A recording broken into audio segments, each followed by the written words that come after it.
Hello friends, मेरा नाम सिद्धांत उदासी है और स्वागत है आपका अपने YouTube चैनल की ऑफ मैथमेटिक्स में, जिसमें हमने लास्ट में अभी पॉलिनोमियल की वीडियोस को कवर किया और आज ये पॉलिनोमियल का पार्ट 3 है, जिसमें हम एक्सरसाइज 3rd एंड 4th को कवर करेंगे। आई होप आपको वीडियो समझ आ रहा होगा। और एक्सरसाइज 3rd में हम स्प्लिटिंग मिडिल टर्म के बारे में पढ़ेंगे, फैक्टराइजेशन मेथड के बारे में पढ़ेंगे और ये देखेंगे कि किस तरीके से किसी क्वाड्रेटिक पॉलिनोमियल को फैक्टराइजेशन मेथड या उसे स्प्लिटिंग मिडिल टर्म मेथड भी कहा जाता है, किस तरीके से हम क्वाड्रेटिक पॉलिनोमियल को फैक्टराइजेशन मेथड से फैक्टराइज करके दो लीनियर पॉलिनोमियल में अलग अलग करेंगे। हम वो चीज आज देखने वाले हैं और इस मेथड के लिए छोटा सा कॉन्सेप्ट है जिसे हमें समझना है और उसके लिए मैंने कुछ स्टेप्स तैयार किए हैं। तो पहले मैं उस स्टेप्स को बताऊंगा और स्टेप को बताने के बाद उसी स्टेप वाइज हम क्वेश्चन को बनाने का प्रयास करेंगे और आपको आई होप अच्छे से समझ आएगा। तो प्लीज वीडियो के साथ बने रहिए और वीडियो को लास्ट तक देखिए और अपने फ्रेंड्स को भी शेयर कीजिए और प्लीज लाइक एंड सब्सक्राइब कीजिए और बेल आइकन को प्रेस कीजिए, जिससे कि आपको मेरी अपकमिंग वीडियो की जानकारी सबसे पहले प्राप्त हो जाए। तो चलिए आज का सेशन शुरू करते हैं। तो देखते हैं कि इसमें हमें क्या करना होता है। तो देखिए क्वाड्रेटिक पॉलिनोमियल का जनरल फॉर्म कैसा दिखता है।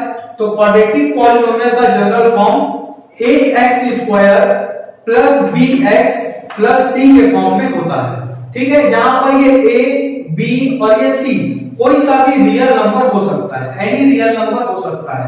अब यहां पर हमको क्या करना है, इस क्वाड्रेटिक पॉलिनोमियल को इस फैक्टराइजेशन मेथड से सॉल्व करके दो लीनियर पॉलिनोमियल इसका बनाना है। तो हम यहां पर इसके रूल्स को देखेंगे कि हमें स्टेप 1 में क्या करना है। स्टेप 1 में हमें मल्टीप्लाई करना है a एंड c को।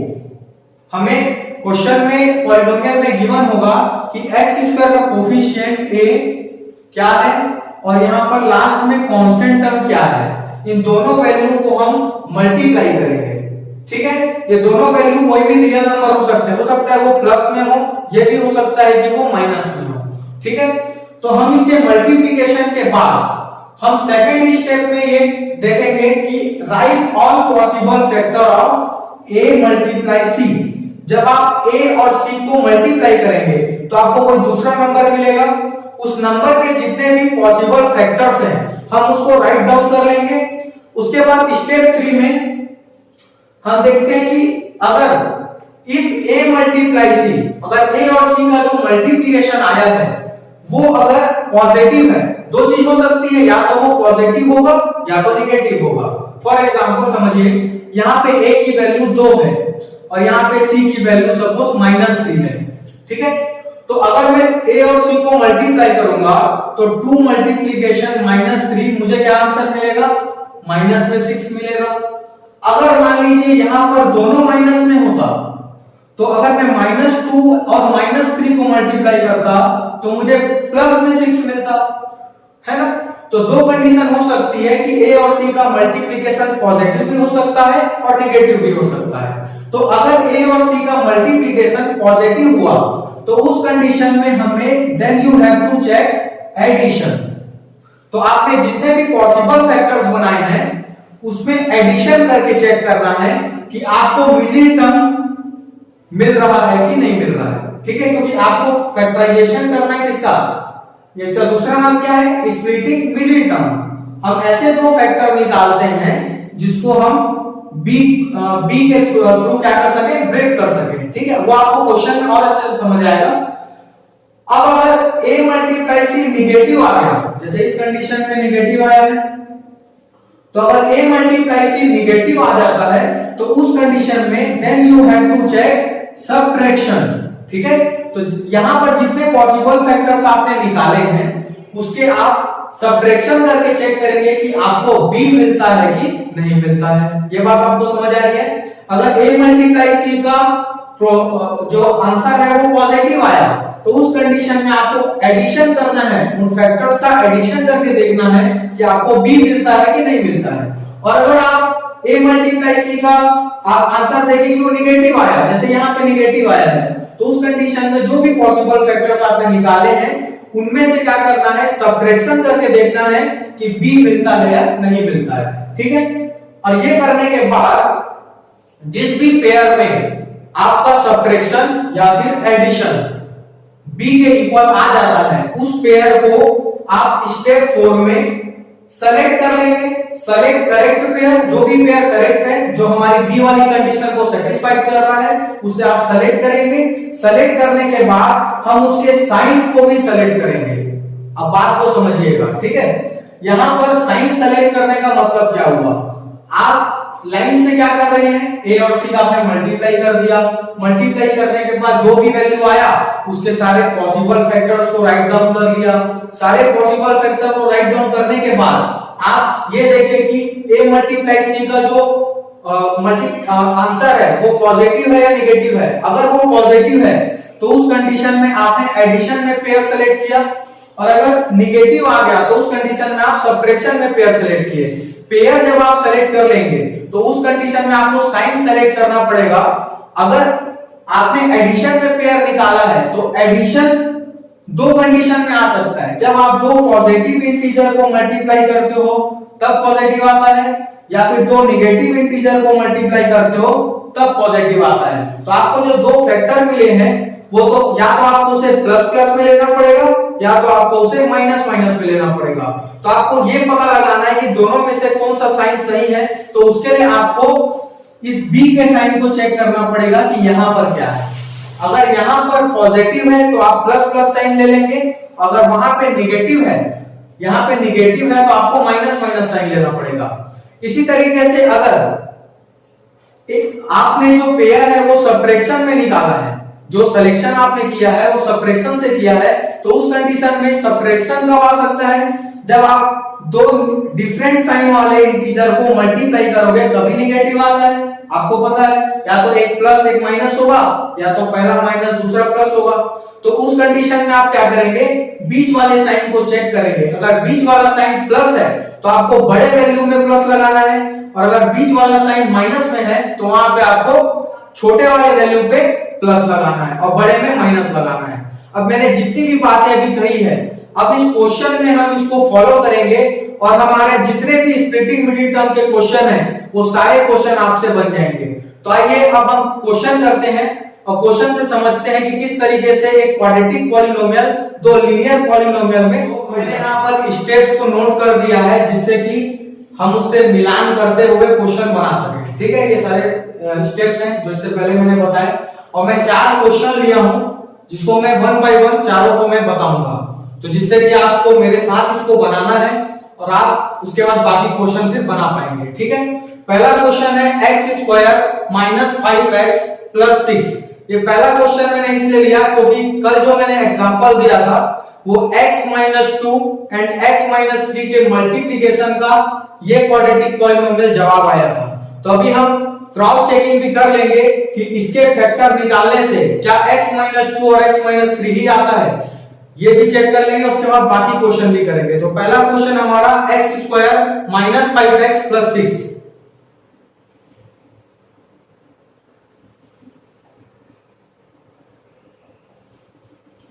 तो हमारा पहला जो रूल होता है वो क्या है, मल्टीप्लाई a एंड c। तो यहां पर a क्या है, x² का कोफिशिएंट जो कि 1 है, और c क्या है, यहां पे 6 है। आप चाहो तो लिख सकते हो a = 1 एंड c = 6। अब यहां पे आप इसका मल्टीप्लिकेशन कर लीजिए तो a × c की वैल्यू कितनी आ जाएगी, 1 × 6 मतलब 6 आ गया। ठीक है, हमारा दूसरा काम क्या है, right all possible factors of a × c। हमारा a × c आया है 6, तो इसके पॉसिबल फैक्टर्स लिख लेते हैं। अब आपको बता दें कि पॉसिबल फैक्टर्स का मतलब ये होता है कि ये जो 6 है वो जिसके जिसके टेबल में आता है वो सभी उसके पॉसिबल फैक्टर्स हैं। तो 1 से स्टार्ट करेंगे, 1 क्योंकि सभी का फैक्टर होता है, तो 1 के टेबल में 6 टाइम में आपको 6 मिल जाएगा, तो ये एक पेयर मिल गया। आप 2 के टेबल में चेक कीजिए, 2 × 3 = 6 मिल गया। फिर 3 के टेबल में एक बार आएगा जो कि यहीं से मिल गया 3 × 2, और दूसरा फिर 4 के टेबल में ये नहीं आएगा, 4 के टेबल में 6 नहीं आएगा तो 4 फैक्टर नहीं है। 5 में भी नहीं आएगा और फिर 6 में आएगा, तो 6 हमने लिख लिया है। मतलब आपको सिर्फ दो पेयर मिले हैं, एक 1 6 और दूसरा 2 3। अब हमको आगे का काम क्या करना है, देखिए अगर हमारा a मल्टीप्लाई c पॉजिटिव आएगा तो हम एडिशन में पेयर चेक करेंगे, और अगर a मल्टीप्लाई c निगेटिव आया है तो हम उसका सब्ट्रैक्शन में पेयर चेक करेंगे। तो यहां पर हमारा a मल्टीप्लाई c जो आया है वो पॉजिटिव आया है, तो पॉजिटिव आया है तो हम किस में चेक करेंगे, एडिशन में चेक करेंगे। तो क्या चेक करना है एडिशन में, कि ऐड करने से हमको इसका मिडिल टर्म मिलता है कि नहीं मिलता है। ठीक है, तो चेक कर लेते हैं। तो 1 प्लस 6 आप इसका एडिशन कीजिए तो क्या आ गया, 1 प्लस 6 7 आ गया, बट 7 तो मिडिल टर्म नहीं है, तो ये हमारा करेक्ट पेयर नहीं है। दूसरा वाला चेक कीजिए, इसको आप ऐड कीजिए 2 प्लस 3 तो आपको 5 मिल गया ना, तो ये हमारा करेक्ट पेयर है। हमको एडिशन में चेक करना है, तो हमारा एडिशन में करेक्ट पेयर मिल गया 2 और 3। अब हमारा आगे का काम देखेंगे, स्टेप सेलेक्ट करेक्ट पेयर। तो हमने करेक्ट पेयर सेलेक्ट कर लिया है, कौन सा, 2 और 3 एंड देयर साइन। अब साइन का सिलेक्शन करना है। तो देखिए जब भी आप एडिशन में पेयर निकालते हो तो दो पॉसिबिलिटीज है साइन की, या तो दोनों इंटीजर को आपको प्लस प्लस लेना होगा, या तो दोनों इंटीजर को माइनस माइनस लेना होगा। कहने का मतलब या तो +2 + 3 लेना है, या तो -2 - 3 लेना है। तो हम कौन सा लेंगे, तो हम यहाँ पे मिडिल टर्म का साइन चेक करेंगे। मिडिल टर्म हमारा कौन सा है, निगेटिव है, तो हमको ये वाला साइन सेलेक्ट करना पड़ेगा। और अगर ये पॉजिटिव होता तो हमको ये वाला साइन सेलेक्ट करना है। ठीक है, आपको समझ आ गया। तो हमको करेक्ट साइन भी मिल गया, करेक्ट पेयर भी मिल गया, और वो सेटिस्फाइड भी हो रहा है। अब आगे देखते हैं क्या लिखा है, स्टेप 5। अब पहले हम इसको नोट कर लेते हैं, फिर स्टेप 5 देखते हैं। तो हमको पेयर मिल गया है, तो हम यहाँ पर x² और इस -5x का पेयर हमको मिल गया -2 और -3, तो हम लिखेंगे -2x - 3x। इसी को कहते हैं मिडिल स्प्लिटिंग टर्म। ठीक है, स्प्लिटिंग मिडिल टर्म, दोनों को ये -5x दो चीजों में टूट गया, इसी को बोलते हैं स्प्लिट करना, ब्रेक करना। अब इसके आगे क्या लिखा है, +6। तो हमने पहला स्टेप कंप्लीट कर लिया है, और यही सबसे ज्यादा इंपॉर्टेंट क्या होता है, स्टेप होता है। अगर ये वाला गलत हुआ तो सारा आगे का कार्यक्रम गलत हो जाएगा। ठीक है, आगे देखते हैं। तो अब हमको बोल रहा है कि common and get 2 linear factors. तो अब कैसे कॉमन करेंगे, हम इन दोनों से कॉमन करेंगे और इन दोनों से कॉमन करेंगे। किस तरीके से कॉमन होगा, देखिए x² यहाँ पे है और यहाँ पर सिर्फ एक x है, तो दोनों में से क्या कॉमन निकल सकता है, सिंगल x। और यहाँ पर 1 है, यहाँ पे 2 है, 1 और 2 से क्या कॉमन निकल सकता है, 1 निकलेगा, शो नहीं करते। तो यहाँ पर एक x बच गया, यहां से x निकल चुका है और सिर्फ बचा है -2। फिर यहां से देखिए, यहां से जब कॉमन करेंगे तो -3 कॉमन हो सकता है। तो -3 जब आप कॉमन करेंगे तो यहां से -3 निकल गया, यहां सिर्फ x बचा है। अब यहां से माइनस निकलेगा तो इस जगह पे माइनस आ जाएगा, और यहां पर क्या बचेगा, 3 2 6। एक बार फिर से देखिए स्टेप को, दोनों से आप कॉमन निकालिए और यहां से दोनों से कॉमन निकालिए। एक बात ध्यान में रखिएगा, जो भी कॉमन में ब्रैकेट में आएगा वो दोनों वैल्यू सेम होनी चाहिए। अगर सेम नहीं आ रहा है तो आप फिर से चेक कीजिए, आप गलत बना रहे हो, सेम आना जरूरी है। अब इसके बाद आप क्या करेंगे, फिर इस वाले टर्म से और इस वाले टर्म से, दोनों में देखिए x - 2 दोनों में है, तो उसे भी कॉमन कर सकते हैं। तो कॉमन कर लेंगे x - 2 को, तो यहां पर क्या बच गया, सिर्फ x, और यहां से x - 2 निकल गया तो -3 बच गया। तो देखिए हमने इस क्वेश्चन से दो लीनियर फैक्टर निकाल लिए। अब मैं जो बोल रहा था वो भी यहाँ पे प्रूफ हो गया। तो हमने इन्हीं दोनों लीनियर फैक्टर को मल्टीप्लिकेशन करके ये वाला क्वाड्रेटिक दिखाया था, जिसके जीरोस फाइंड किए थे। तो ये आपको समझ आ रहा है। इसी तरीके से हम बाकी क्वेश्चंस करेंगे। तो सेकंड क्वेश्चन देखते हैं। सेकंड क्वेश्चन है 7x² - 2x - 5। अब आप मेरे साथ साथ बनाएंगे, क्योंकि आपको पहला क्वेश्चन बनाया तो प्रैक्टिस हुआ, तो आप साथ में बनाएंगे, आपको भी प्रैक्टिस होगा। 7x² - 2x - 5। यहां पर a की वैल्यू 7 है और c की वैल्यू -5 है। निगेटिव है। हम इसका मल्टीप्लिकेशन करेंगे पहला स्टेप, तो a इंटू सी का मल्टीप्लिकेशन क्या आएगा 7 इंटू -5 तो आ जाएगा माइनस में 35। ठीक है, फिर क्या करना है मेरे को राइट ऑल पॉसिबल फैक्टर, इसके सारे पॉसिबल फैक्टर निकालने किसके 35 के। अभी साइन की बातें नहीं होगी, साइन वाला बात कब होगा स्टेप 4 में होगा, अभी साइन की बात नहीं होगी, सिर्फ 35 देखिए। इसके पॉसिबल फैक्टर्स लिखिए, तो सबसे पहले 1 के टेबल में आएगा 35 टाइम्स, पहला हो गया इसका। फिर 2 के टेबल में तो 35 नहीं आ सकता, तो 2 इसका फैक्टर नहीं हुआ। 3 के टेबल में ये नहीं आ सकता क्योंकि आप दोनों डिजिट को सम करिए, 3 + 5 कितना था 8, और 8 3 के टेबल में नहीं आता, इसलिए ये भी 3 के टेबल में नहीं आएगा। अब उसके बाद 4 में देखिए, 4 में भी ये नहीं आएगा। 5 में ये आ सकता है, 5 इंटू 5 में 7 टाइम्स में 35 मिल रहा है, करेक्ट, तो 5 7 जा 35, फिर 5 के बाद 6, ये सीधा फिर 35 में ही आएगा। आप हर टेबल में इसको चेक कर सकते हो, यही 2 इसके पॉसिबल फैक्टर्स हैं। ठीक है, तो देखिए यहां पर ये 2 पॉसिबल फैक्टर्स हमको मिल गए। अब आगे हमारा काम क्या है, हम ये देखेंगे कि हमारा a मल्टीप्लाई सी पॉजिटिव में आया है कि निगेटिव में आया है। तो हमारा आंसर आया है नेगेटिव, इस बार हमारा आंसर क्या है नेगेटिव आया है। तो नेगेटिव में हमको सब्ट्रैक्शन में चेक करना पड़ेगा। इससे पहले हम जब चेक किए थे तो एडिशन में किए थे ना, यहाँ पे सब्ट्रैक्शन में करना पड़ेगा। सब्ट्रैक्शन में क्या देखेंगे कि हमको मिडिल टर्म मतलब ये 2 मिल रहा है कि नहीं मिल रहा है, मिडिल टर्म में 2 है, तो चेक करते हैं 1 और 35 को जब हम माइनस में चेक करेंगे सब्ट्रैक्ट करके तो हमें -34 मिल रहा है, मतलब ये वाला पेयर गलत हो गया। अब यहां पर सब्ट्रैक्ट कीजिए, 5 और 7 का डिफरेंस करेंगे तो कितना मिलेगा 2 मिल जाएगा, मतलब ये वाला पेयर हमारा करेक्ट है। करेक्ट पेयर हमने डिसाइड किया। अब हम साइन का डिसीजन लेंगे कि कौन सा साइन सही है। तो सब्ट्रैक्शन में दो टाइप के साइन हो सकते हैं, एक पॉजिटिव हो और एक नेगेटिव हो, या फिर एक नेगेटिव और एक पॉजिटिव हो। तो हमें कैसे पता चलेगा कि किसमें प्लस लेना है और किसमें माइनस लेना है।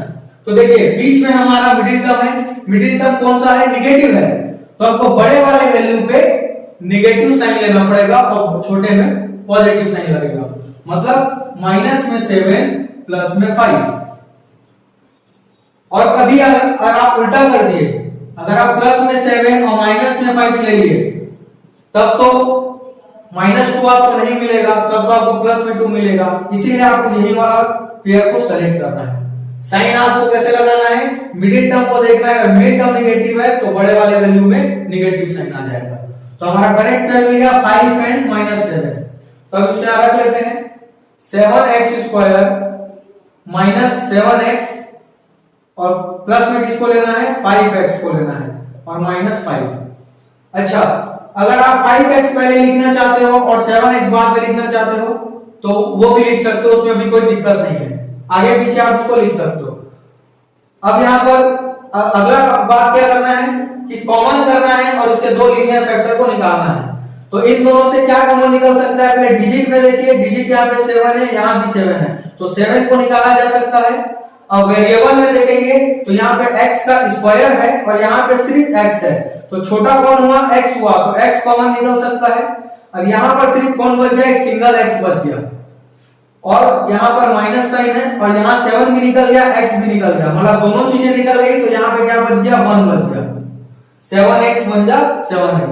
अब इन दोनों से क्या कॉमन निकल सकता है, 5 कॉमन निकल सकता है, इसमें भी 5 है यहाँ भी 5 है, तो प्लस में आप 5 कॉमन कीजिए तो यहाँ पे सिर्फ बचेगा x और यहाँ पे बचेगा माइनस में 5 1 जा 5।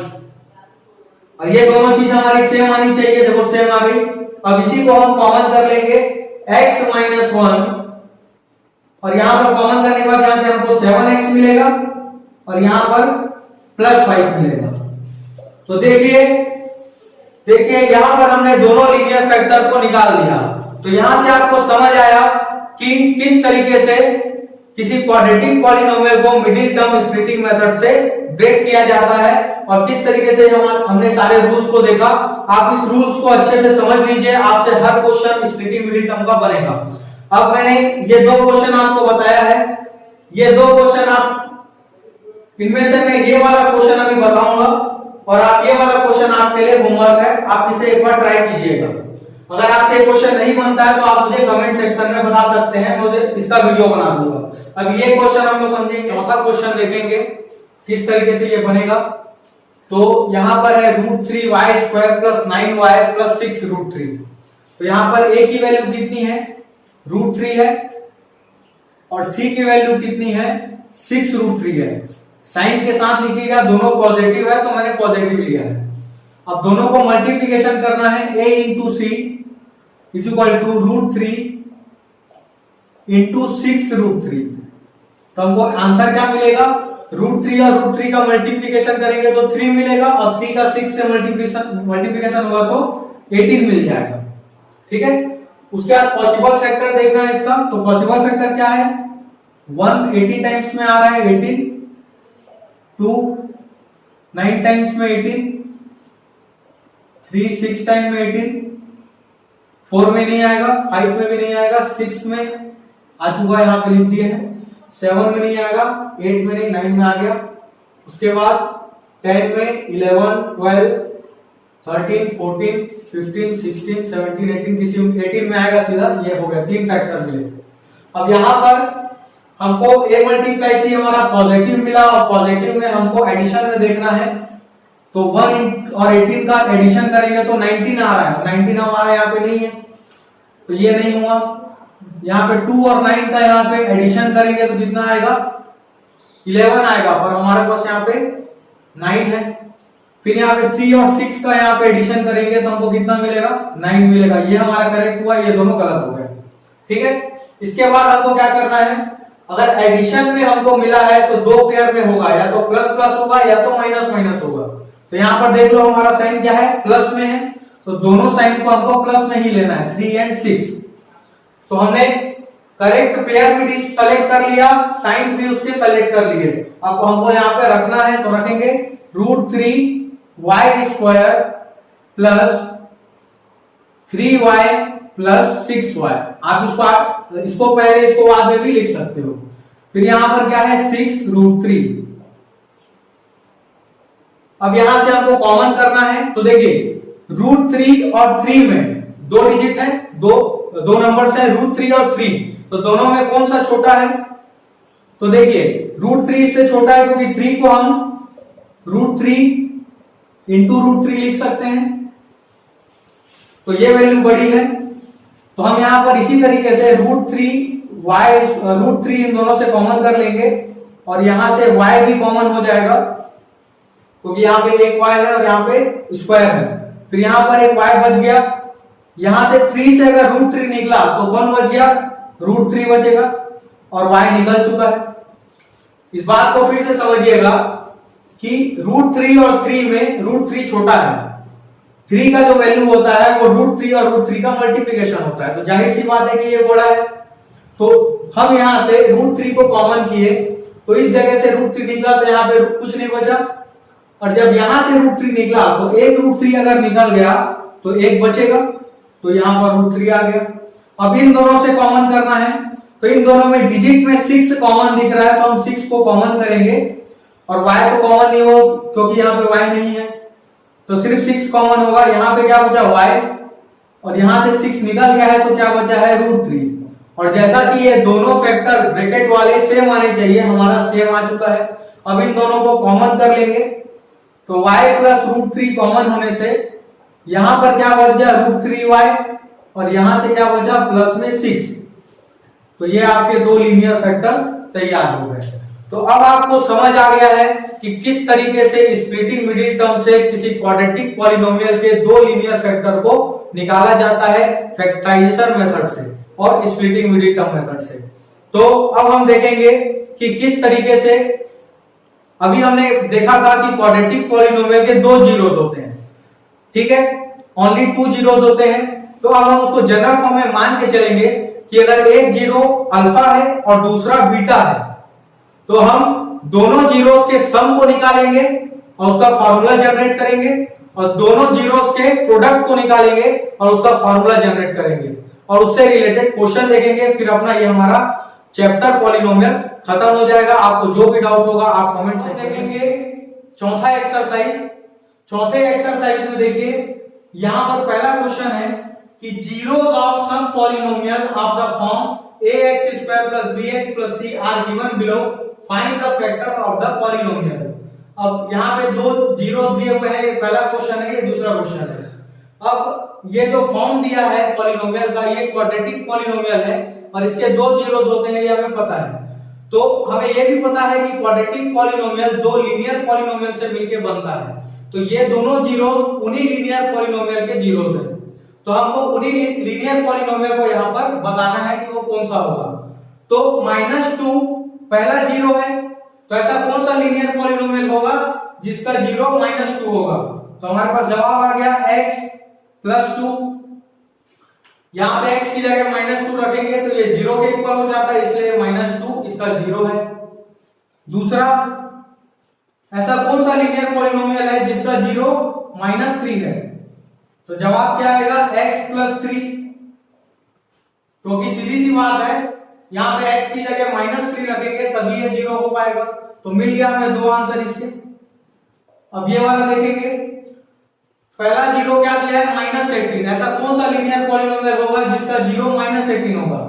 तो x + 18, सीधी सी बात है ना, 18 प्लस में है तो इसका निगेटिव वैल्यू -18 इसको 0 बना सकता है, इसलिए x की जगह -18 रखने से ये 0 होगा, तो इसका फैक्टर ये हो गया। दूसरा, ऐसा कौन सा लीनियर पॉलिनोमियल है जिसका जीरो 12 है।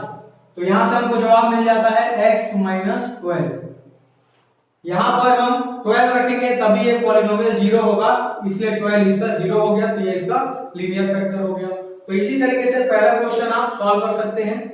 तो अब हम देखेंगे दूसरा क्वेश्चन, जिसमें हमें क्वाड्रेटिक पॉलिनोमियल के सम एंड प्रोडक्ट ऑफ जीरोस की बात करनी है। तो यहाँ पर मैं फार्मूला लिखा हूं कि quadratic polynomial ax² plus bx plus c के फॉर्म में होता है, और जिसके जीरोस को हमने लेट किया कि एक जीरो अल्फा है और दूसरा बीटा है। ये है इसके सम ऑफ जीरोस का फार्मूला और ये है प्रोडक्ट ऑफ जीरोस का formula. Alpha plus beta sum of zeros is equal to -b/a, और alpha into beta product of zeros is equal to c/a। अब इसी फॉर्मूले को यूटिलाइज करके हम इस क्वेश्चन को बनाएंगे। पहला क्वेश्चन देखिए, इस क्वेश्चन में a की वैल्यू 2 है, b की वैल्यू -7 है और c की वैल्यू -9 है। तो यहां पर देखिएगा कि सम ऑफ जीरोस जब हम निकालेंगे तो sum of zeros is equal to, हमें पता है कितना होता है -b/a यहां से। अब यहां पर माइनस है साइन में फॉर्मूले में, और b की वैल्यू कितनी है, b की वैल्यू अगेन -7 है, तो हम उसे ब्रैकेट में लिखेंगे -7 अपॉन में a की वैल्यू 2 है तो यहां पे 2 लिख देंगे, फिर ये माइनस और माइनस प्लस और 7/2 आंसर आ गया। अब इसके प्रोडक्ट ऑफ जीरोस को फाइंड करेंगे।